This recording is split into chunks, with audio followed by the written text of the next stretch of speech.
Hi, and welcome to this quick training on how to price your business, how to price the services, the things that you're offering in your business.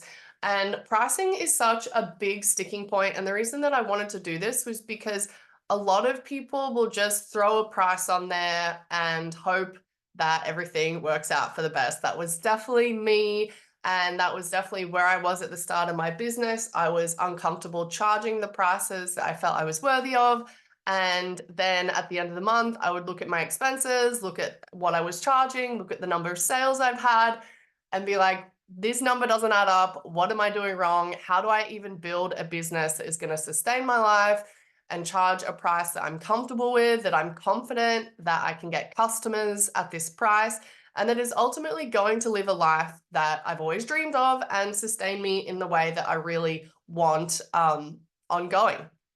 And if you're running a business, if you have a side hustle, then like the truth of having a business is that you need to make money. And until we start seeing that, like it can be really hard to stick with it, but you need to stick with it and you need to get to the point where you are charging, because to have a business into the future, it needs to sustain itself. It needs to be making money. And I'm going to start here with a couple of truths about pricing that I think are just kind of like universal truths about business. And the first one that I want to start with is price is a reflection of value. And if you are just looking at a price of anything, then you don't, it's not the numbers that we are interested in. It's actually it's an exchange. So when I exchange my money for something that I'm purchasing, I am getting value in return. I'm not just getting the widget. I'm not just getting an exact trade of that money, but I am looking to add value to my life. And an example of this is an iPhone, right? So they're on the high end of phones. In Australia, they're probably like $1,000. And $1,000 is a lot of money for a lot of other things in my life. But when I go, okay, looking at the phones, the iPhone adds value to my life in ways that another phone doesn't. It is seamlessly transitions to my life, and it is just a great thing that adds value to my life. So that when I look at that price, I'm like, oh, that's not a big deal, because this is something that I need, that I want, that's going to create value in my life in a way that I cannot get anywhere else. So that first truth is knowing that price is a reflection of value. And often this is also a truth, the more value you bring, the more you can charge. And looking at the iPhone, the essential costs, like the cost of that equipment is maybe like $100 to manufacture an iPhone, maybe $200. And yet they're charging $1,000 because that is matches what I'm willing to spend for the value that I'm getting. It's not just that they're going to charge $200 because they can get away with charging $1,000, and I'm happy to pay that. So that is a fair transaction. The next part about pricing that I really want to convey here is that the more scarcity you have in your business, the more you can charge. And this is a fundamental rule of economics of supply and demand. So the supply of your time isn't infinite, but what you charge kind of is. So let me explain this a little more. At the start of your business, you probably had a ton of time. Maybe you didn't have a lot of customers, so you were maybe charging a little bit less for your time. Maybe you were giving products away, giving services away. I certainly did this when I was early on in my business. But the more time, as you get more successful, as your business grows, as word of mouth spreads, you get reviews, you get raving clients, you get a ton of referrals coming through the door, the time that you have to give to clients becomes less and less because people are booking with you, okay? And also, let's not forget, you have a life outside of business. and that this is, you also have to do your life. If I remember when I had my son, I was like, wow, my time available just became down like a lot less. Therefore, the time that I have to spend with clients is now less. Therefore, the demand goes up because I have less time to give. And when that happens, you basically have scarcity, and that can drive your price up. And that it might be something to think about when you're trying to scale your business. And this is often, a lot of my clients will have the amazing problem of being in demand. So what do you do when you have multiple people trying to book you every weekend? Well, maybe you only have 2 slots per Saturday, but you have 10 people trying to get those spots. Well, girlfriend, that means your scarcity just went up. That means that you can start charging price more for what your services are. No, I'm not meaning that you need to price gouge or be totally outrageous with this, but it might just be a signal that you can just maybe go up a couple $100, maybe go up $50, however that feels for your business. And if customers are still like, yep, I'm down, book me, I want that spot, then that just might be another indicator that the market's like loves you, obsessed with you, and is willing to pay more for what you have to give them, the value that you're bringing to them. The next thing, the other truth that I want to talk about is there are customers for every price point. There are customers for every price point. Let's talk about this in terms of like a face cream. Okay, so if I go to the store right now, I could buy a $2 face cream, and that product is available on the market because there are people that exist that are only going to pay $2 for a face cream because they don't value what a face cream can do. And that's all maybe the disposable income they have. That's just the spot that they're in.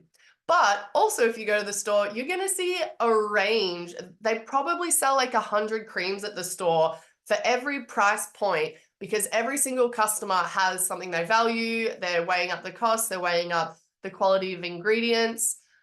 But there's also customers that are willing to spend $200 for a face cream because these face creams exist and they're very successful. So there are customers at every price point, and I want to give you that example because even though on the face value, what you're delivering to them, the product, the very core of that product is a face cream. But the $200 face cream has a premium price point and a luxuriousness about it that the person who spends $200 on that product is going to be getting more value because they value higher price, more quality, better ingredients. Maybe the feel is more beautiful on their skin. And they're happily willing to spend $200 for a face cream, even though it might have a similar effect. Debatable, maybe the effect is better, depends on what the customer values. So if you're out there and you're like, well, I'm just going to charge $20 for my widget because that's how I feel that's what I feel is valuable. Just know that there is a customer out there who might be willing to spend $100 for what you have to offer. You just haven't identified them yet, and you just haven't really explored what it means for you to charge that price point. And I want to give you an example here. So I have charged at the very low end for my coaching services. I've also charged at the higher end. Let's say I've done free services at the start of my coaching. I've also done more expensive on the other end. I will tell you that the customers who pay more typically come to their sessions more prepared, and they have more commitment, and they're more intent in the work that they do. So keeping in mind that if you're out there and you're like, oh, I want to raise my prices, but I haven't yet, just think a little bit about the quality of client that you will attract at that higher price point. So if we think about a customer who is really conscious on driving that price down, they want all the discounts. They say, I can't afford it, put me maybe on a payment plan, that sort of thing. Compare that to a customer who is paying upfront, no problem, super happy to pay what you're charging. The higher paying customer or client is typically, in my experience, anecdotally, going to be less maintenance. They're going to show up more prepared, more ready. They're going to be a raving fan for you because they see the value. They do not see the dollar sign. So the quality of your customer is also reflected in the price, which is reflected in the value that you're bringing. And I want you to think about that when you are growing your business, because we want those customers that are dream clients, that are ideal clients, that are going to align with us and our business services and the values that you have. So let's dive in. Thinking about the price of your signature offer and package, let's just give it a number, okay? And then from this number, you're going to see all of the calculations flow on. So the price of your package, let's just throw in an easy number here. So say it's $500. And let's say this is working with a client for 5 hours, however that looks in your business. And we're going to divide the price of that signature package by the hours and say that, you know, face value, you get $100 for every hour that you spend. Okay, now we're going to take that one step further and we're going to say, okay, well, how do I make this into a business that sustains my life? Okay, well, let's put an annual income goal onto it. Saying, again, these numbers are just made up. They're kind of easy for calculation. You can put any number into these equations that make sense for you. So let's say you want to replace a $60,000 annual income. So this is your goal for your business. And then when you break that down, 60,000 divided by 12 is $5,000. So $5,000 is going to be your monthly income goal. And then if that's your monthly income goal, we're going to take the price of the $500 signature package and we're going to say, okay, I'm going to need to sell or service 10 clients, customers at this $500 price point to get my $5,000. So 5,000 divided by 500 comes down to 10. So these are the number of clients that you need to be basically selling or booking every month to get to that monthly mark, to get to that annual mark. And then let's go ahead one step further. We're going to divide these monthly sales by the number of hours that you spend, because over here on this side, we've said that every client requires 5 hours of our time. So when we're making a $60,000 goal for our year, we know that we need to spend 50 hours a week, 50 hours a month servicing those 10 customers to get that goal. So I think you're seeing here how this is starting to build up. And the final step here that we're going to just be talking about is the price of your signature offer. Again, we're saying is $500. And then we want to break it down and put in some expenses. So these are the expenses per offer. So every time you sign a new client, possibly you're going to be having a transaction fee for that expense. There's going to be maybe $20 of supplies that you have to spend with that customer every time. And I put it as a 10% value. So 500 times 10%, you're getting a $50 approximate expense per customer that you sign. We're going to take it one more step here, and we're going to say, what are the fixed costs of the business? So these are the costs that are basically constant monthly costs year round that aren't going to fluctuate. They are not dependent on how many clients that you have. They are not dependent on the time of the year. These prices don't change. So the things that I'm talking about are maybe like a QuickBooks subscription, a website payment portal subscription, This could be an email server. These are the monthly payments that are coming out every single month, no matter what. So I've given them just approximate number, say it's $250 a month. And you want to say that, well, you've got 10 customers. So dividing the 250 divided by 10, then you've got the $25. Just a really easy kind of rough way to divide those fixed costs per expense. And then you're going to say the taxes per offer, because taxes isn't necessarily an expense per se, but it's something that you have to add and consider when you're charging your prices. So here, I think I've put in 25%. That's approximate. You can change that number, but knowing what you're going to be taxed straight out the gate helps you understand what your bottom line is.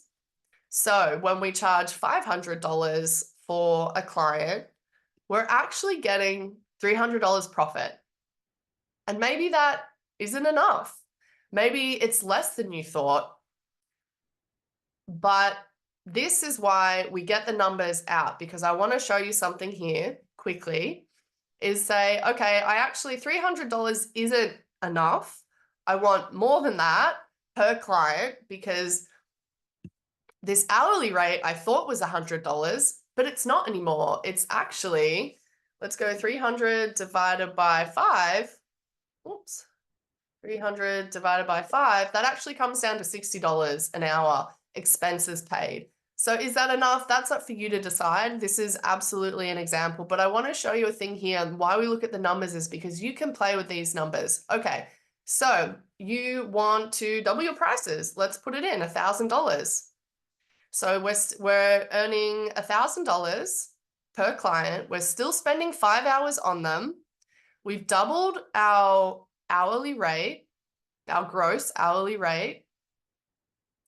And then let's see how this reflects. So at $1,000 to get our monthly goal, we actually only have to sign 5 customers now. And the time that this is, okay, so we've charged double, but we've actually halved the time spent on these clients. We're spending 25 hours a month now servicing 5 clients because we've charged more. Now, looking at the signature offer again, you've got $1,000. So 10% of that, say expenses, supplies that you're using with them, maybe little bonuses, gifts, transaction fee, say that's $100. And then the fixed cost is coming up at $50. And then your taxes have gone up, but you're also earning more. So now your profit is $600. So these can be a really amazing way to start to get clarity on what you're charging. It can help you understand, if you charge more, how many clients do you have to sell? What is the time commitment as well? And I really hope this has helped you figure out how to get clear on what it is that you're going to charge, and ultimately is going to help you reach your income goals, because that's what we're here for. We need a sustaining business. We want you to live your best life, and we want you to do it comfortably with total abundance. So I really hope that helped you, and you have a beautiful day.